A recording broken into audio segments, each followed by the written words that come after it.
Welcome to Manage Comics. Manage Comics is here to turn your entire website into a tool for selling subscriptions. So things like Superman Son of Kal-El here has a subscribe to series button on it. That page takes you into the Manage Comics area of your site, which is embedded directly into your site. A customer can log in and then subscribe or modify their subscription, including updating upcoming pre-ordered covers, for example. This will give them a little notice that lets them know that they're adding to their existing subscription, but overall, a customer can really control what it is they subscribe to. They can also individually drill down to a publisher, for example, Boom Studios here. And when I get into Boom Studios, I can pull up the all-new Firefly listing. I can pre-order individual covers, or I can subscribe to the entire series. Everything's based on the FOC, by the way, so you won't get stuck with ordering things that have already come out. So I can pre-order the A cover, and then as a customer, I can also subscribe to the B cover. And I get notifications on the page and also in my subscriptions area, letting me know what I am pre-ordered to and what I subscribed to. You'll see these red things. That's something that the customer has deleted or stopped their subscription for, but it's still going to pull it until the FOC date has passed. So once that issue, which has an FOC date of September 11th, comes out, then and only then will that subscription be removed. You'll see things like ratioed variants, and those things are all things that have settings on the back end for you to manage and also require approval. When it comes to last calls and FOCs, your customer has the opportunity to get in there and actually see what they have kind of last call chances to order. So things like this hardcover are not available after the FOC or last call date to be pre-ordered by the customer. Release dates lets a customer go back in time a little bit and see things that were released previously, and it shows the current week and a few of the upcoming weeks as well. We also have your monthly catalogs, which means a customer can get right in and take a look at the individual titles and issues that are coming out in the upcoming months. So they'll actually see upcoming issues as well as the current one. Browsing by type will let your customer get in there and see the different varieties of types of products that you have to offer. This stuff is all configurable by you on the back end as well. Let's jump right into some of the Manage Comics settings. First of all, we're going to go through a couple of the simple settings. The button preview will let you actually get in and choose which current theme you're using. Once you know that, you can also adjust the text color, the button color, the background color, border color. These are all available both through hex codes and through the individual little slider things there. You can change your subscription terms of service, which is a button that pops up, change discount settings, tags, including writer, artists, and a bunch of other ones, ratio variants. So you could actually set it so that no ratio variants are available, or all, or even specific types of variants. Publishers lets you change not only which publishers are available, but which distributors you use for both comics and for TPBs. Product types lets you choose which products to show, which not to show, and you can also change the manual collections that they're belonging to, which is sometimes useful for setting certain taxes and tax rates. And finally, the email settings will let you get in and change your email logo. So if you go to your website and you right click on it and you choose copy image address and you paste that image address into this box, that will get you the new logo. Also, you can change your background color, so you can either change the hex code or use the little slider doohickey, which you can change things, and you can also change the link color. All these kind of preview elements are visible in the left-hand side, so as you change your link color, you'll see it get reflected over there. You can change the reply to email as well as your store name. And you'll see all of this stuff get reflected, including like if I change this to say example shop, you'll see that get changed. And so when that email comes in, it's now going to come from example shop. I can also change my email address, but I'm just going to flip these all back to normal and save this and get out of here. Now, adding a customer to Manage Comics is quite simple, and you do it through the Shopify interface rather than through Manage Comics. So you're going to create a customer here, and you just go through the usual steps of creating first name, last name, and the email. You don't have to add an email, although we highly recommend that you do. You can also add in their address and all that good stuff as well. Once you've saved that customer, it will take a few seconds for the customer to show up in Manage Comics. We find it takes between 10 to 30 seconds. So you may have to refresh Manage Comics to find that person. But doing a search for Bob Smith here gives us the results of Bob Smith. And then I can add a subscription to Bob Smith. So in this case, I'm going to add Batman, and it actually allows me to choose which cover. You can only subscribe to the A and B covers just for a variety of reasons. From there, I can actually edit a customer, so I can get into their customer editing section, and I can change items in the customer. Now, editing a customer's subscription from Manage Comics will let you get into an individual customer. You can see items that they're already subscribed to, so I can check out and see what he's already subscribed to. This is Ben Grimm. He's already got Fantastic Four, but let's say I want to subscribe him to the new Fantastic Four series. Well, it's pretty simple. I just search for that title, find the A cover, and subscribe to it. And once I've found Fantastic Four, I know this is the new Fantastic Four series, and it's got things like FOC and release dates on it. So now Ben Grimm is signed up for Fantastic Four #1. Cloning subscriptions will let you get in there and really quickly take something that already exists and add customers to it. So if you have a subscription for Batman White Knight Presents Harley Quinn and you want to clone all your subscriptions from the previous White Knight series, you can just type in White Knight. It'll find previous ones and clone all those customers now into that version of the title. So we suddenly have 9 customers subscribed to it. So it makes it really easy when a new title starts. You're going to get an email letting you know that pre-orders are awaiting approval. So when you get those emails, you can go into Manage Comics, and this is kind of a daily task that you'll do maybe multiple times a day for simple things that, you know, the price is right and it's something you can easily order. You can just simply approve those items. And when you approve them, they don't go through any secondary process. The customer knows that that item has been approved. If you need to make it discount exempt or even change the pricing on an item, you can do that, and you leave them a note to let them know what's happened with that product. And then you can actually send that'll get sent to the customer. They'll get an email a couple times a day. Those emails go out, and it will also show up on their My Subscriptions area. Also, declining a pre-order requires a reason, so the customer knows that there's a specific reason why this pre-order was declined. It might be you can't order it. It could be that you don't have enough copies of it. So on the My Subscriptions area in a customer view, they'll see things that have been declined with the reason.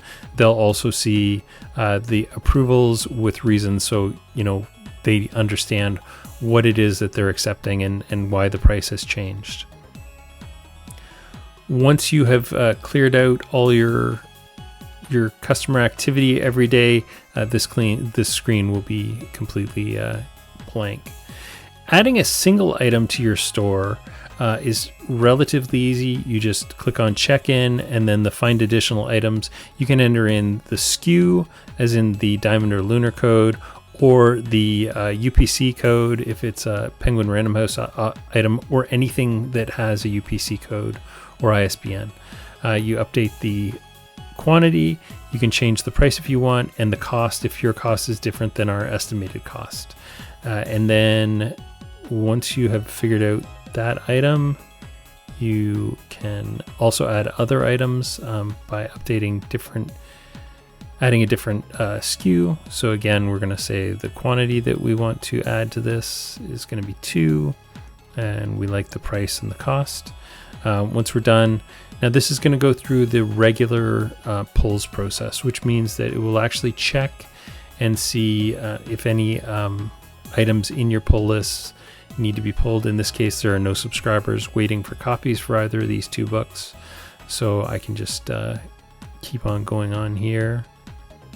If there were, I could check the little pull box there. If that was anything other than a 0, that would be available for me to pull. So since it's a 0, I'm just going to click the next button any second here. And here's what I'm going to pull. The quantities are there, and I could change when this is going to be available. And in a few seconds, this will actually arrive in the Shopify products. So if I go to Shopify products and then I sort by most recently created, and if I click on Young Justice here, I'll see Young Justice with all of its quantities and cost, price, etc. All the tags and everything have been created for me.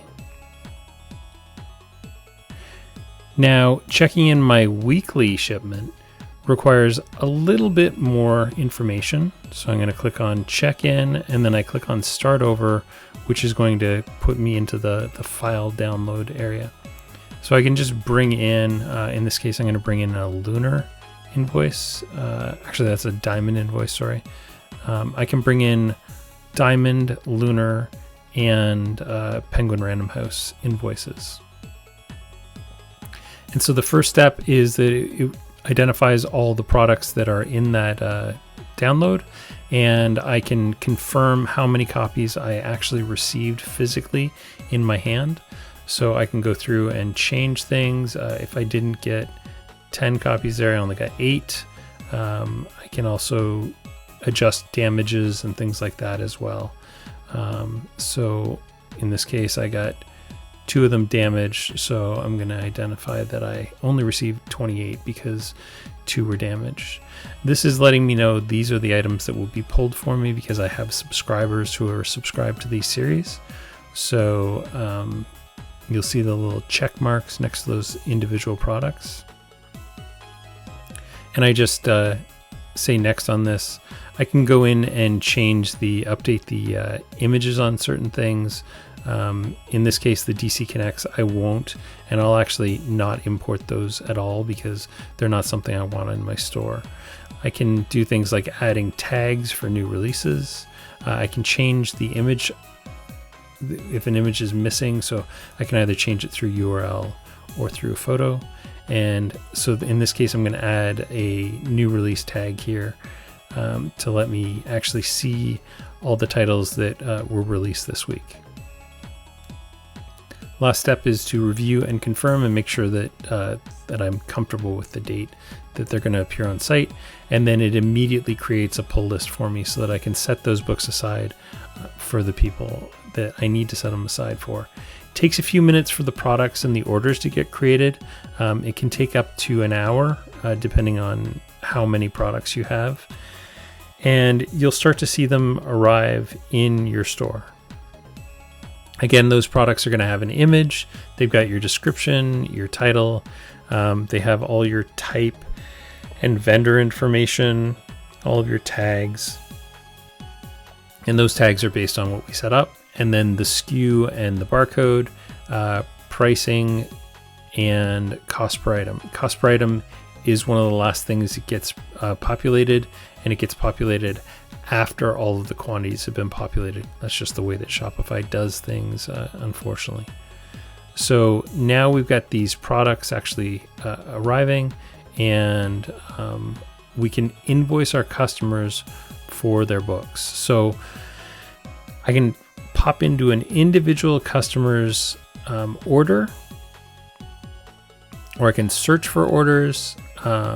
In this particular case, I am going to look at somebody by their full name. I can also look at them by searching for somebody. So if I want to look for Brian Garside, I can pull up his order and I can see the dates that things were pulled. So if there's street dates that I can't invoice things for, I can always do that as well. If I only want to invoice a portion of the order, I can do that. So let's say that the one title I can't invoice right now due to street dates, that's fine as well. But then I can go ahead and invoice those selected items, and that will actually create a draft invoice in Shopify that the customer can then find in their build orders, and they'll also get an email letting them know. Sorry, I just have to refresh this page because I was already on it. So now this is the order that I can pay for, and I can go ahead and click the pay for my order as a customer and go through the entire payment process. Weekly emails are something I'm going to send out once a week to let my customers know what has arrived for them. These emails will only go out to the individual customers who actually have subscriptions. So I'll create a new campaign and I'll choose pulls. I can change the subject line a little bit if I want to. By default, it's like kind of the last 7 days of calendar days. If you do change it in the calendar information here, then you will have to change your pulls subject line just because it doesn't automatically change.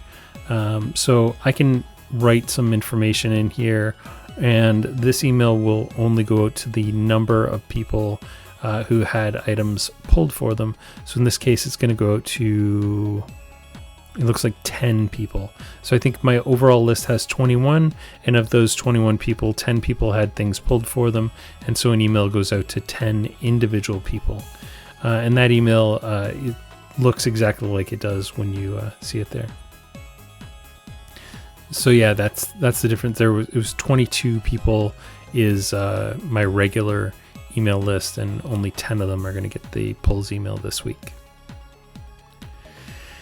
Now I can also send a monthly previews email letting people know about the new titles that were created for them or on the site.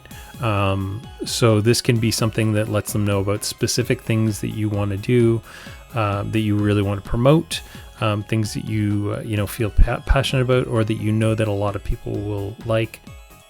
Boom, and that's the miracle of editing. So we've added some words here. We can go ahead and link things in. We can even transform it more and add, titles, bold things, and really make it look great. And then we can create this and send it out to all of our people. We can go back in and edit it and change anything we want to. Just review it one last time. And then finally, when we're ready to send it, we can send it. And that email goes out to 22 people. In the future, we can also clone an email that already existed. So we can go into that email that previously existed, we make a duplicate of it, and then we can get in and change or edit anything that we want to change. So we could turn the August listing into a September listing relatively easy. And if there's certain things that we kind of template so that we always want to have, a top that's relatively similar that has the same links and things like that, it's very, very easy to do that and create a new email in seconds rather than taking all that time to redo effort that we've already done previously. All right, and finally, we're going to take a look at creating initial orders. Initial orders are really easy to do with Manage Comics, so I can go ahead and pull up the August initial order for Diamond in this case. I can refresh my orders, which is always a good kind of habit to get in. Go to the bottom and refresh the orders, because that will pull in anything current that is outstanding. I can change my shelf copies. I can take a look at just things that have subscriptions, so quantities with orders, items with orders. If I want to take a look at anything that I want to reserve, so shelf quantities, that will show up as a separate thing. And I can also just see everything with quantity, which is both shelf and orders.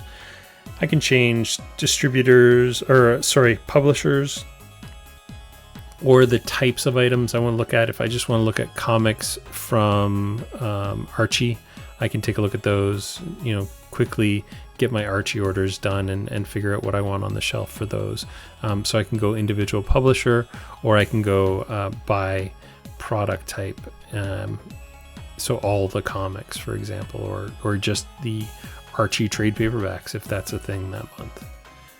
So yeah, this lets me really quickly kind of go through and update my orders for what I want to order every month, by publisher, by type, etc.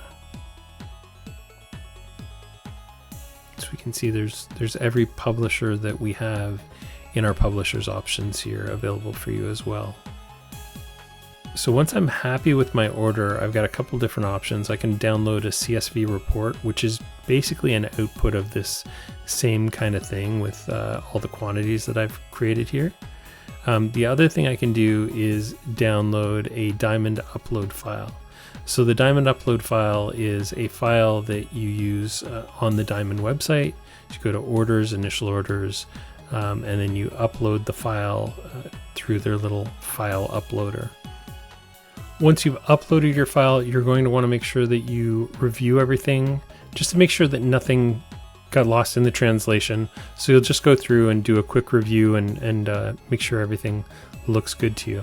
And if it does, you're done your initial order. Now just do it for Penguin Random House and Lunar.